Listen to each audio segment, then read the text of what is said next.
அனைவருக்கும் வணக்கம். துலாம் ராசிக்காரர்கள் உலகத்தின் எந்த மூலையில் இருந்தாலும் செப்டம்பர் 12ஆம் தேதிக்கு பிறகு குரு வக்ர பயிற்சி மற்றும் சனி வக்ர பயிற்சி, அதிசார சனி பயிற்சி காரணமாக அதிரடியாக நிகழக்கூடிய மாற்றங்கள் என்ன, இவை நடந்தே தீரும் என்று இருக்கக்கூடிய விஷயங்கள் என்ன என்பதை சற்று விரிவாக பார்க்கலாம் வாங்க. துலாம் ராசிக்காரர்களை பொறுத்த வரைக்கும் செப்டம்பர் 12ஆம் தேதிக்கு பிறகு குரு வக்ரகதியில் திரும்புகிறாருங்க. குரு பகவான் வக்ரகதியில் திரும்புவது, அதுவும் 7ஆம் இடத்தில் வக்ர நிலையில் திரும்புவது சில விஷயத்தில் நன்மை கொடுக்கவில்லை என்றாலும் அவருடைய சுப பார்வை ராசிக்கு மிக அதீதமாக கிடைக்கிறதுங்க. அது மட்டுமல்லாது 7ஆம் இடத்தில் சஞ்சரிப்பதன் காரணமாக அளவற்ற நன்மைகள் கிடைக்க இருக்கிறது. வக்ரகதியில் திரும்பினாலும் பெரிய அளவிற்கு பாதிப்பு இல்லாத ஒரு அற்புதமான தருணமாக அமையக்கூடிய வாய்ப்பு துலாம் ராசிக்காரர்களுக்கு உருவாகி இருக்கிறது. மேலும் சனி பகவானின் அமைப்பை பொறுத்த வரைக்கும் வக்ரகதியில் மீண்டும் அர்த்தாஷ்டம சனியாக மகர ராசியில் அமர்கிறாருங்க. மகர ராசியில் வக்ரகதியில் சஞ்சரிப்பதால் எதிர்பாராத அதிர்ஷ்டகரமான பல நிகழ்வுகள் நடைபெறுவதற்கான வாய்ப்பும் சாத்தியக்கூறுகளும் உருவாகி இருக்கிறது என்பதை சனி பகவானும் உறுதிப்படுத்துகிறாருங்க. முழுமையாக அர்த்தாஷ்டம சனி துலாம் ராசிக்காரர்களுக்கு எப்போது நிறைவடைகிறது என்றால் டிசம்பர் மாதம் 20ஆம் தேதியிலிருந்து முழுமையாக நிறைவடையக்கூடிய ஒரு தருணமாக பார்க்கப்படுகிறது. இப்படிப்பட்ட இந்த தருணத்தில் குரு பகவான் வக்ரகதியில் திரும்புவதால் பல்வேறு விதமான அதிரடியான மாற்றங்கள் உலகத்தின் எந்த மூலையில் இருந்தாலும் துலாம் ராசிக்காரர்களுக்கு நடைபெற போகிறது என்பதை 7ஆம் இடத்தில் சஞ்சரிக்கக்கூடிய குரு பகவான் உறுதிப்படுத்துகிறாருங்க. ஜென்ம ராசியை அவரது சுப பார்வையால் வலுப்படுத்துகிறார். 3ஆம் இடமும் லாபஸ்தானமாகிய 11ஆம் இடத்தையும் வலுப்படுத்துகிறாருங்க. எனவே எண்ணிலடங்கா நன்மைகளை பெறுவதற்கான வாய்ப்பு துலாம் ராசிக்காரர்களுக்கு உருவாகி இருக்கிறது என்பதை மிக தெளிவாக எடுத்து காட்டுகிறார். இப்படிப்பட்ட இந்த தருணத்தில் இனி வரக்கூடிய நாட்கள் அனைத்துமே மிக சிறப்பான மாறுதலும் முன்னேற்ற வாய்ப்பும் பெறக்கூடிய ஒன்றாக தான் பார்க்கப்படுகிறது. துலாம் ராசிக்காரர்களுக்கு குரு பகவான், சனி பகவான் உட்பட பல கிரக நிலைகள் மிக சாதகமாக சஞ்சரிப்பதன் காரணமாக எதிர்பாராத பல அதிர்ஷ்டகரமான நிகழ்வுகள் நடைபெறுவதற்கான வாய்ப்பும் சூழ்நிலையும் உருவாகிறதுங்க துலாம் ராசிக்காரர்களுக்கு. எனவே துலாம் ராசிக்காரர்களை பொறுத்த வரைக்கும் செப்டம்பர் 12 முதல் பல அதிரடியான மாற்றங்கள் 4 மாதங்களுக்கு கிடைக்க இருக்கிறது. அதற்கு பிறகு சனி பகவானின் அமைப்பும் குரு பகவானின் அமைப்பும் 7ஆம் இடத்திற்குரிய உன்னத பலனை குரு பகவான் கொடுக்க போகிறார். 5ஆம் இடமாகிய பஞ்சமஸ்தானத்திற்குரிய பலனை சனி பகவான் கொடுக்க போகிறார். எனவே துலாம் ராசிக்காரர்களுக்கு அதீத நன்மை கிடைக்கக்கூடிய ஒரு வாய்ப்பு உருவாகி இருக்கிறது இனி வரும் காலங்களில். இப்படிப்பட்ட இந்த தருணத்தை சரியாக பயன்படுத்திக் கொள்வது துலாம் ராசிக்காரர்கள் கையில் தான் இருக்கிறது. குடும்ப சூழ்நிலையை பொறுத்த வரைக்கும் தற்போது குரு பகவானுடைய இந்த 7ஆம் இட சஞ்சார நிலை என்பது மிக அதீத நன்மை கொடுக்கக்கூடிய ஒன்றாக பார்க்கப்படுகிறது. கலஸ்திரஸ்தானமாகிய 7ஆம் இடத்தில் அவர் சஞ்சரிப்பது நல்லதொரு மாற்றத்தையும் முன்னேற்றத்தையும் கொடுக்கக்கூடிய ஒன்றாக பார்க்கப்படுகிறது. 7ஆம் இடத்தில் வலுவிழந்து வக்ரகதியில் மாறினாலும் நன்மை கிடைக்கக்கூடிய ஒரு வாய்ப்பு தான் உருவாகி இருக்கிறது. எனவே குடும்ப ரீதியாக நல்ல முன்னேற்றம் ஏற்படும். கணவன் மனைவிக்கிடையே ஒற்றுமை என்பது அதிகரிக்க போகிறது. குடும்ப உறுப்பினர்களிடம் ஏற்பட்ட பல்வேறு விதமான கருத்து வேறுபாடுகள் மறைந்து ஒற்றுமை நிலவக்கூடிய ஒரு சிறந்த தருணமாக மாறுகிறது. இதுவரை இருந்த பல்வேறு விதமான குழப்பமான ஒரு சூழ்நிலையானது முடிவுக்கு வரக்கூடிய ஒரு சிறந்த தருணமாக பார்க்கப்படுகிறது.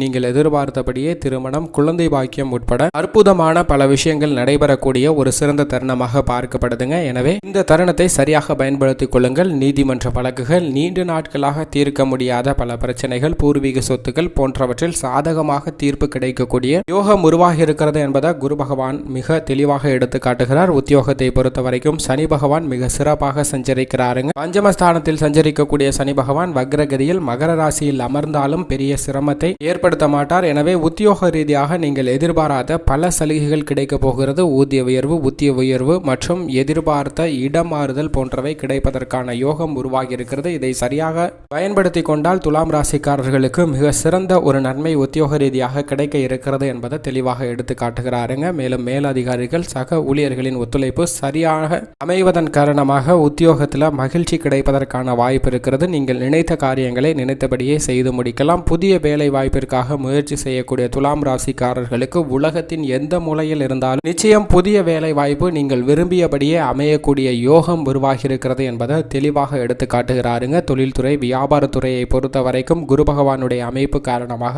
அசூர வளர்ச்சி பெறுவதற்கான வாய்ப்பும் சாத்தியக்கூறுகளும் கிடைக்க இருக்கிறது. பலவிதமான தயக்கங்கள் அனைத்தும் விலகி ஒரு தெளிந்த மனதுடன் அத்தனை விதமான பணிகளையும் மேற்கொள்ளக்கூடிய வாய்ப்பு உருவாகுதுங்க. எனவே பல நன்மைகள் கிடைக்கக்கூடிய ஒரு அற்புதமான தருணமாக பார்க்கப்படுகிறது. நியாயமற்ற போட்டிகள் அனைத்தும் தொழில் ரீதியாக, வியாபார ரீதியாக குறையக்கூடிய ஒரு காலகட்டமாக பார்க்கப்படுகிறது. அலைச்சலும் சிரமமும் சற்று சற்று கூடுதலாக இருந்தாலும் லாபம் அதிகரிக்கக்கூடிய ஒரு அற்புதமான தருணமாக தொழில்துறை வியாபாரத்துறை அமைகுதுங்க. எனவே தொழில்துறை வியாபாரத்துறையில் பல மடங்கு லாபம் கிடைக்கும். புதிய முதலீடுகளை தைரியமாக இறங்கலாம். புதிய முதலீடுகளில் மிகப்பெரிய அளவிற்கு லாபம் கிடைப்பதற்கான வாய்ப்பு உருவாகி இருக்கிறது. சனி பகவானும் அர்த்தாஷ்டம சனியின் பாதிப்பை பெரிய அளவிற்கு கொடுக்க மாட்டாருங்க. அர்த்தாஷ்டம ஸ்தானத்தில் அமர்ந்திருந்தாலும் சில மாதங்களிலே அவர் அர்த்தாஷ்டம ஸ்தானத்தை நிறைவடைய செய்ய போகிறார். எனவே எதிர்பாராத பல நல்லதொரு முன்னேற்றம் தொழில்துறை ரீதியாக கிடைக்க இருக்கிறது. கலைத்துறை ரீதியாக பார்த்தோம் என்றால் குரு பகவானும் சாதகமாக சஞ்சரிக்கிறார். சுக்கிரனும் சாதகமாக சஞ்சரிக்கக்கூடிய இந்த தருணத்தில் லாபம் என்பது மிக அபரிவிதமாக கிடைக்க போகுதுங்க. உங்களுக்கு புதிய வாய்ப்புகள் கிடைப்பதில் எந்த விதமான தடையும் இல்லை. ராசியின் அதிபதியினுடைய அமைப்பின் காரணமாக நல்ல பல ஆக்கப்பூர்வமான கலைத்துறை ரீதியான பணிகளில் ஈடுபடலாம். அத்தனை பணிகளும் உங்களுக்கு பெயர் புகழ் கிடைப்பதோடு மட்டுமல்லாது பொருளாதார ரீதியாக மிக சிறந்த லாபத்தை ஈட்டித்தரக்கூடிய வகையில் அமைகிறது என்பதை தெளிவாக எடுத்து காட்டுகிறார். ராசியின் அதிபதியாக இருக்கக்கூடிய சுக்கிரன் குரு பகவானும் சிறப்பாக சஞ்சரிப்பதால் சரியாக பயன்படுத்தி கொண்டால் கலைத்துறையில் நல்ல வளர்ச்சி கிடைக்கும். அரசியல் துறையினரை பொறுத்த வரைக்கும் குரு பகவான், சனி, சுக்கிரன் என அனைத்து கிரக நிலைகளின் அமைப்பும் மிக சிறப்பாக அமைகிறதுங்க. சனி பகவான் அர்த்தாஷ்டம ஸ்தானத்தில் அமர்ந்திருந்தாலும் பெரிய அளவிற்கு பாதிப்பு இருக்காது. தசாபுத்திகள் சாதகமாக இருப்பின் எதிர்பார்த்தபடியே கட்சியில கூடுதல் பொறுப்பு கிடைக்கும். மிக சிறந்த வளர்ச்சி கிடைப்பதற்கான வாய்ப்பும் சாத்தியக்கூறுகளும் இருக்கிறது. பல நன்மைகள் கிடைக்கக்கூடிய வாய்ப்பு, உயர்மட்ட தலைவர்கள், மக்களின் ஆதரவு போன்ற அனைத்தும் உங்களுக்கு கிடைத்து அரசியல் துறையில் உங்களுக்கென ஒரு தனி இடம் பிடிப்பதற்கான வாய்ப்பு உருவாகிறது. மாணவ மாணவியரை பொறுத்த வரைக்கும் கல்வியில் நல்ல முன்னேற்றம் கிடைக்கும். படிப்பில் சிறந்து விளங்குவதும் உயர்ந்த மதிப்பெண் பெறக்கூடிய யோகமும் கிடைக்கிறதுங்க. எனவே நல்லதொரு முன்னேற்றம் படிப்பு துறை ரீதியான விஷயங்கள்ல இருக்கிறது. விவசாயத்துறை ரீதியான விஷயங்களை பொறுத்த வரைக்கும் விவசாயத்துறைக்கு அதிகாரம் கொண்ட செவ்வாய் மிக சிறப்பாக அனுகூலமாக சஞ்சரிக்கிறாருங்க. இந்த தருணத்தில் குரு பகவானின் அமைப்பும் சாதகமாக இருக்கிறது. வக்ரகதியில் திரும்பினாலும் நல்ல ஒரு முன்னேற்றம் கிடைக்க போகிறது. பழைய கடன்கள் இருப்பின் அவற்றை அடைத்து நிம்மதி பெறுவதற்கான வாய்ப்பு உருவாகிறதுங்க. பல்வேறு விதமான புதிய விவசாய நிலங்கள் வாங்குவதற்கான யோகமும், பண்ணை நிலம் அமைத்தல் மற்றும் கால்நடை வளர்ப்பு போன்றவற்றில் ஈடுபடுதல் மிக சிறந்த வளர்ச்சியும் முன்னேற்றமும் கொடுக்கக்கூடிய வகையில் அமைகிறது. பெண்மணிகளை பொறுத்த வரைக்கும் மிக முக்கியமான நல்ல ஒரு மாற்றம் கொடுக்கக்கூடிய வாய்ப்பை உருவாக்கி கொடுத்திருக்குங்க. திருமண வயதில் இருக்கக்கூடிய பெண்மணிகளுக்கு திருமண பாக்கியம் கிடைக்கிறது, குழந்தை பாக்கியம் கிடைக்கிறது. மகிழ்ச்சி அடையக்கூடிய வகையில் குடும்ப சூழ்நிலை மிக சிறப்பாக அமைகிறது என்பதை குரு பகவான் உறுதிப்படுத்துகிறாருங்க. பல கிரக நிலைகள் பெண்மணிகளுக்கு சாதகமான ஒரு சிறந்த முன்னேற்றத்தை அள்ளித்தரக்கூடிய வகையில் அமைந்திருக்கிறது. புதிய வேலைக்காக முயற்சி செய்யக்கூடிய துலாம் ராசிக்கார பெண்மணிகளுக்கும் நீங்கள் எதிர்பார்க்கக்கூடிய புதிய தொழில் அல்லது புதிய வேலை வாய்ப்பானது உலகத்தின் எந்த மூலையில் இருந்தாலும் நிச்சயம் கிடைக்கிறது என்பதை குரு பகவான் உறுதிப்படுத்துகிறாருங்க. மேலும் துலாம் ராசிக்காரர்கள் இந்த குரு வக்ர பயிற்சி, சனி வக்ர பயிற்சி போன்ற காலகட்டங்களை மிக சிறந்த காலகட்டங்களாக மாற்றிக்கொள்வதற்கு, அதிலும் குறிப்பாக செப்டம்பர் 12ஆம் தேதியிலிருந்து டிசம்பர் 20ஆம் தேதி வரைக்கும் மிக சிறந்த மகிழ்ச்சிகரமான காலமாக மாற்றிக்கொள்வதற்கு வாரத்தில் வியாழக்கிழமை விரதம் இருந்து அருகாமையில் உள்ள குரு பகவான் ஆலயம் சென்று வழிபாடு செய்யுங்கள். நிச்சயம் நல்ல பலன் கிடைக்கும் என்பதில் சந்தேகமே இல்லை.